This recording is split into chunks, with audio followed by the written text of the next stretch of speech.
Yes, gaji dah masuk. Bolehlah nak shopping-shopping. Banyak best ni. Banyak sale.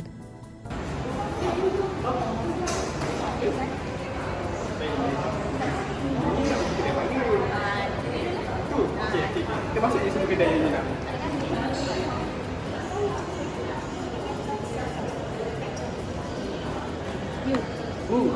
Apa dia? Ha? Kereta je? Lagi? Okey, kita masuk semua kedai. Jom.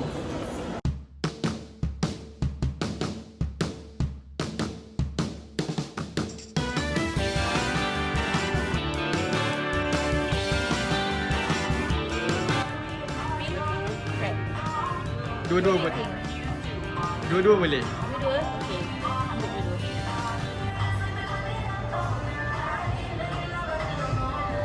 Tidak, mana? G3.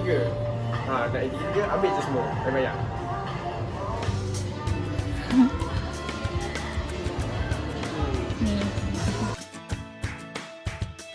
Lama lah jam ni. Dia rasa aku tak heavy.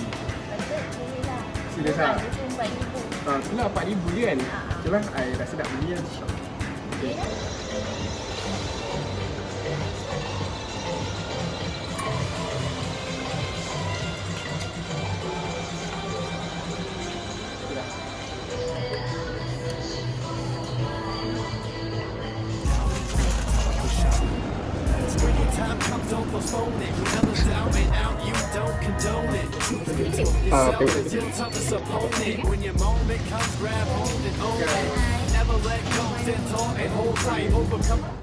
Hari tu kan you minta iPhone 11 kan?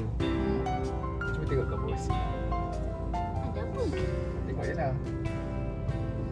Wow! iPhone! Surprise! Thank you!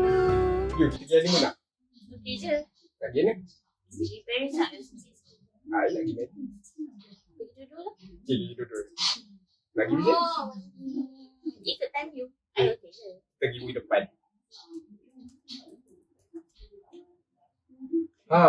Ni ada 10,000. Minggu depan kita pergi. Okey. Okay. So, I bayar buka kredit. Okey. Sebab I kan kaya. Okey. Okay. Kaya sangat. Asal decline ni? Dia cantik. Itulah you. Rambut cantik. Comel lah tu kan. Sekejap. I try lagi sini. Decline lagi lah. Asal lu? Tak kata mau je bang.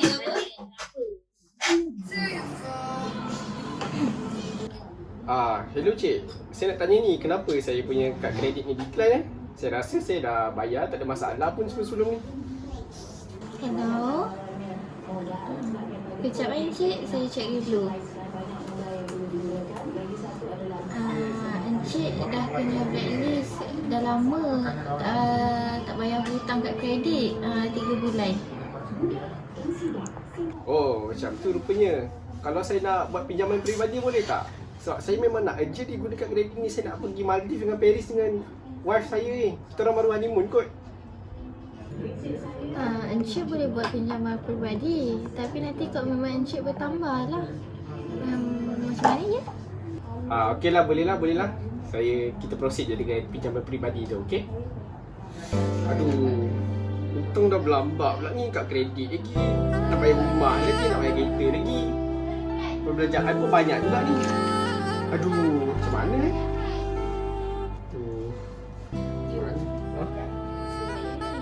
Sudah apa? Sudah apa ni?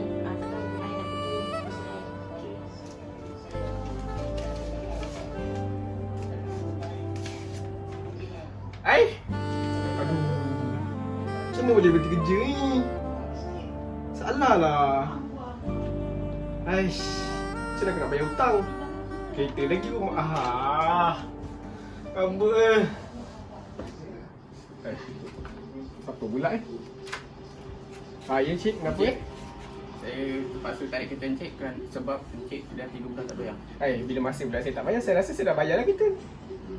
Sebab kucing encik saya terpaksa tarik kereta. Apa pula ni? Aduh. Betul ke ni? Betul. Alamak. Macam mana aku boleh tak bayar?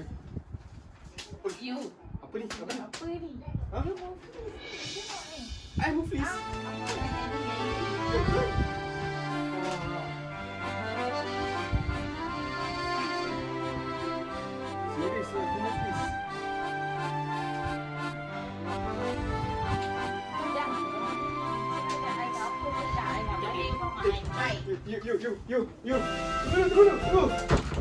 Assalamualaikum dan selamat sejahtera.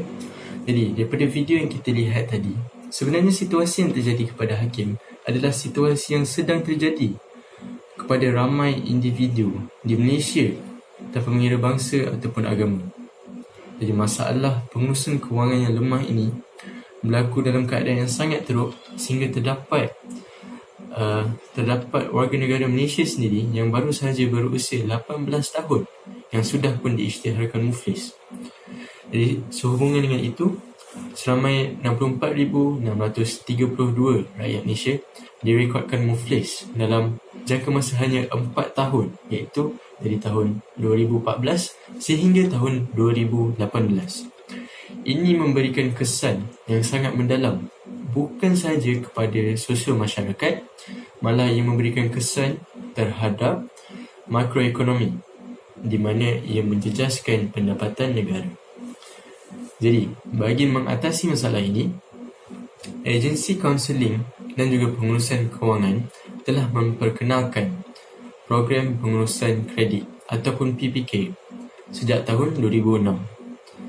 Dari tahun 2006 sehingga Disember 2018, PPK telah pun membantu 256,579 peserta dalam masalah berhutang dan pengurusan kredit yang melibatkan 19,345 kes dengan nilai tunggakan sebanyak 777.1 juta. Di situ kita dapat lihat betapa pentingnya program PPK ini dalam usaha untuk mengatasi masalah yang sedang dialami oleh ramai individu di Malaysia. Jadi, sebahagian besar daripada peserta PPK ini adalah mereka yang berada dalam lingkungan umur 30 sehingga 40 tahun. Jadi, kita boleh ambil daripada tahun 2017 di mana daripada 246,041 peserta yang menyertai PPK, 40.9% daripada mereka yang menyertai PPK adalah mereka yang dalam golongan usia 30 hingga 40 tahun. Jadi, menurut pengurus besar bahagian operasi AKPK iaitu Nur Fazlin Zakaria, faktor utama kumpulan usia itu mendominasi kalangan peserta PPK adalah perancangan kewangan yang lemah dan kos sara hidup yang tinggi. Perbelanjaan kepada aset yang tidak kekal seperti perbelanjaan kepada gaya hidup, perbelanjaan perkahwinan dan juga penggunaan kad kredit yang tidak terkawal merupakan faktor-faktor yang lain yang juga menjadi punca kenapa masalah ini berlaku kepada individu-individu di Malaysia. Selain daripada itu, statistik juga menunjukkan bahawa status individu yang menyertai PPK ialah yang kepada orang yang sudah berkahwin jauh meninggalkan status bujang di mana ia merangkumi 78.1%. Manakala peserta bujang hanyalah dalam lingkungan 14.9%. Ini adalah disebabkan mereka mempunyai tanggungan yang baru ataupun tanggungan yang lain seperti sewa rumah, ansuran kereta, perbelanjaan anak-anak dan juga isteri. Jadi, berdasarkan situasi yang sedang dialami oleh Hakim, dia boleh merujuk kepada agensi pengurusan kewangan itu sendiri dan juga menyertai program pengurusan kredit bagi menyelesaikan masalah yang sedang dialami dia. Jadi, kesimpulannya, apa yang kita dapat pelajari daripada video ini adalah amat penting bagi setiap individu di Malaysia untuk mempunyai pengurusan kewangan yang kukuh bagi menjamin masa depan yang cerah. Dengan itu, saya ucapkan terima kasih.